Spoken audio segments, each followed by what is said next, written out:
सीधा संवाद कार्यक्रम में आप सभी का स्वागत है। आज हम राजनीति से हटकर एक ऐसे विषय पर कर रहे हैं जो सीधा किसानों और हमारी खेती को लेकर ताल्लुक़ रखता है। मैं उससे पहले जो बात कहना चाह रहा हूँ, एक सोरठा में मुझे याद आ रहा है। राजिया ने एक सोरठा लिखा था, आंदा चढ़गा ऊंट चढ़ताई आ क्या गना। आंदा चढ़गा ऊंट चढ़ताई आ क्या गना। गई नकीली छूट राम रुखाड़ो राजिया। ये सीधी दो पंक्तियां इस सोरठे की आज की इस नौकरशाही को लेकर मैंने कही हैं। देखिए कि बेसमय की बरसात ने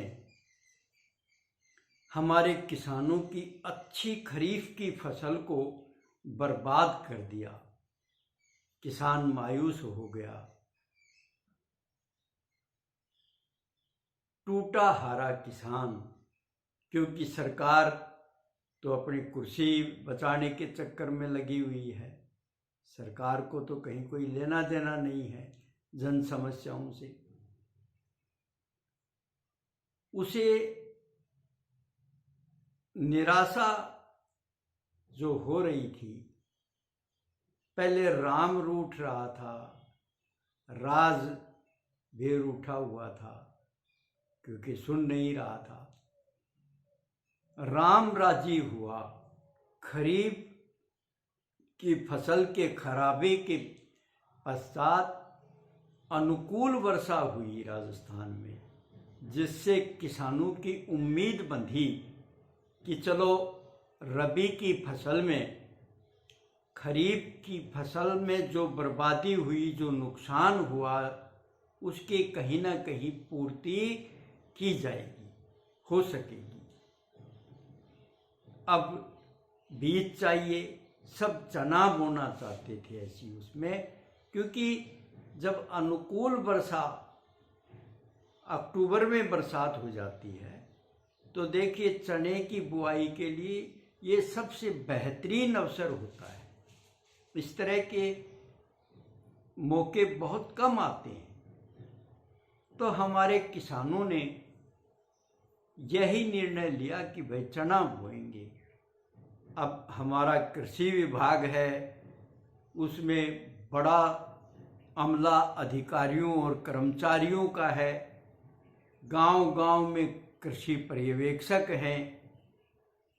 कहने को सब कुछ है, लेकिन किसानों के दुख दर्द और उनकी समस्या को सुलझाने के लिए कुछ भी नहीं। अजीबोगरीब स्थिति है। किसान मारा मारा फिरता रहा, लेकिन कृषि विभाग ने उधर से आंखें मूंद ली। किसान अधिकारियों को फोन करते हैं तो अधिकारी जवाब नहीं देते, लिपापोती करते हैं या फोन काट देते हैं।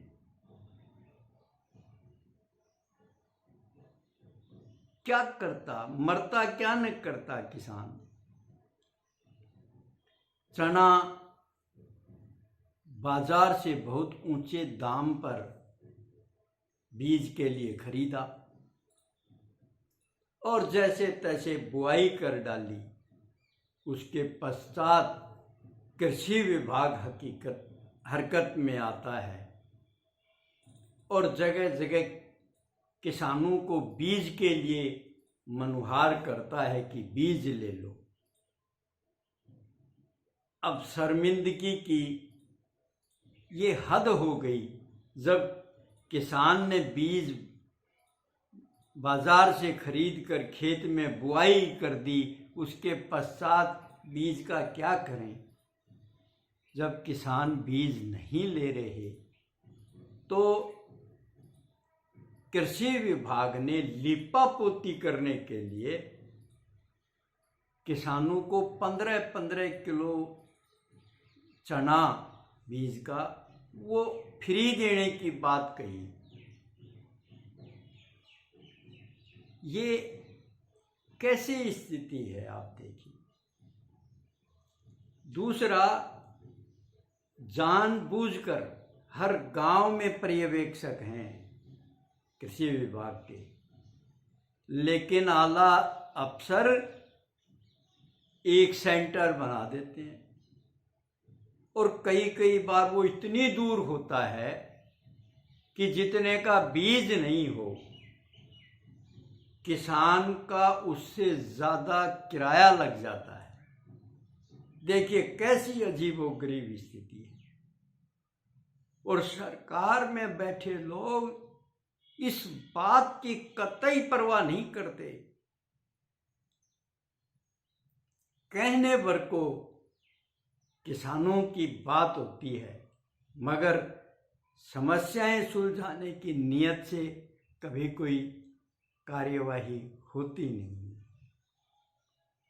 ये जो मैं पूरा वाकया ये जो बता रहा हूं, अनेक किसानों ने मुझे अपना दुख दर्द कहा है और बताया है कि मीडिया वाले भी हमारी बात नहीं सुनते।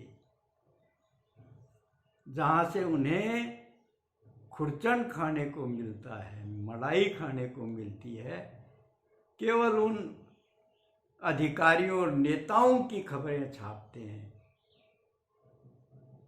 ये देखिए बड़ी दर्दनाक और बड़ी असमंजस भरी स्थिति है।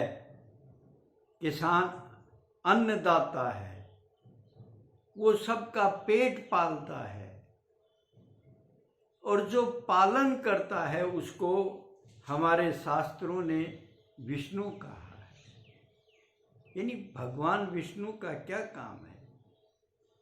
भगवान विष्णु का काम सबका पालन करना है।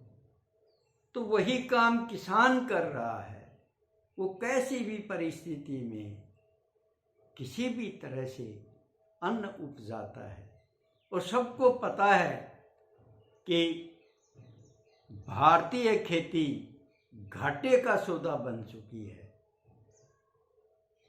उससे गुजारा करना अब बहुत मुश्किल हो गया है। और देखिए स्थिति कि नई पीढ़ी तो खेती में रुचि नहीं रखती है। ये बेचारे पिछली पीढ़ी के जो लोग बचे हुए हैं या हमारी गृहिणियां हैं, वो किसी न किसी तरह से इस कृषि की व्यवस्था को संभाले हुए हैं, मगर अधिकारियों को इससे कोई मतलब नहीं है और न नेताओं को कोई मतलब है। नेताओं को इससे मतलब हो तो देखिए ये इतनी शर्मनाक बात थी और तुरंत इस पर एक्शन होना चाहिए और दोषी अधिकारियों को, जिन्होंने समय पर किसानों को बीज नहीं दिया, उनके खिलाफ कठोर से कठोर कार्रवाई होनी चाहिए। ये कोई मजाक है क्या? आखिर किस लिए बैठे हैं अधिकारी? एक दिन उनकी तनख्वाह लेट हो जाए तो कैसे शोर शराबा मचा देते हैं, यूनियनें सक्रिय हो जाती हैं, तनख्वाह नहीं मिली, बोनस नहीं मिला, इंक्रीमेंट नहीं हुआ।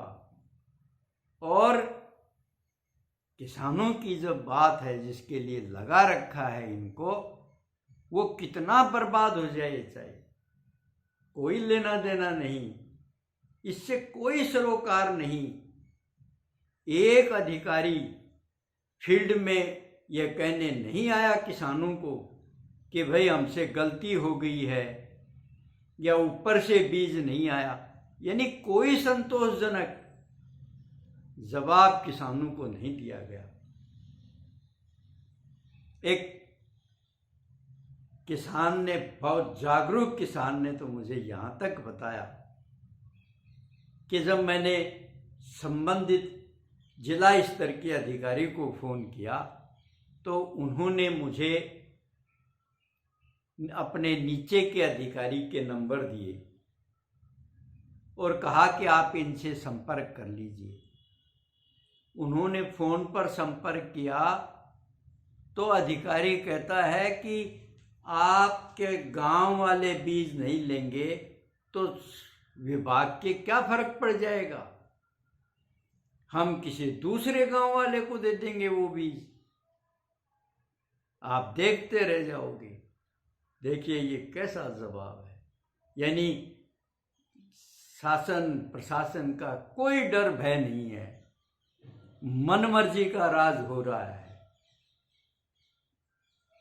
और नेताओं को सिवा अपनी राजनीतिक कुश्ती लड़ने के समय नहीं है। दोस्तों, ये अहम मुद्दा है। ऐसे प्रश्न हम इससे बेखबर नहीं हो सकते। हमें ऐसे प्रश्नों से उदासीन रहना शोभा नहीं देता, क्योंकि ये हमारी मूलभूत व्यवस्थागत ढांचे से जुड़ी बातें हैं। यदि हमारा ये सारा इंफ्रास्ट्रक्चर जिस पे पूरा समाज टिका है, सारी सामाजिक व्यवस्था जिस पर टिकी हुई है, यदि उस पर ऐसा इस तरह की उदासीनता और इस तरह का रुख अधिकारियों का रहता है, नेताओं का रहता है, सरकार का रहता है, तो आगे गंभीर परिणाम इसके आ सकते हैं। मैं आपसे हाथ जोड़कर निवेदन कर रहा हूं कि मेरी बात ठीक लग रही हो, और खासकर मेरे किसान भाइयों से मैं विनम्र निवेदन कर रहा हूं कि यदि मेरी बात ठीक लग रही है और मैं सच कह रहा हूं तो आप इसको पूरे राजस्थान के किसानों तक पहुंचा दें, ताकि जो ये सरकार में जो अपने आप को अधिकारी बनकर ये समझने लग जाते हैं कि हम ही सब कुछ हैं, सर्वे सर्वा हैं और हम ही इस देश और इस राज के मालिक हैं, तो उनके खिलाफ भी सरकार को कार्यवाही करने के लिए विवश हो जाना पड़े, या आगामी विधानसभा सत्र में एक नहीं अनेक विधायक इसको गर्मजोशी से इस मुद्दे को उठाएं। लेकिन ये तभी संभव होगा जब आप भी पूरी जागरूकता दिखाएंगे। तब तक के लिए मेरा आप सबको सलाम, राम राम साहब, और उम्मीद है कि आप ऐसा ज़रूर करेंगे कि इसको अधिक से अधिक शेयर करेंगे, लाइक करेंगे, सब्सक्राइब करेंगे। हम फिर कल मिलते हैं नई चर्चा को लेकर। तब तक के लिए जय हिंद, जय भारत।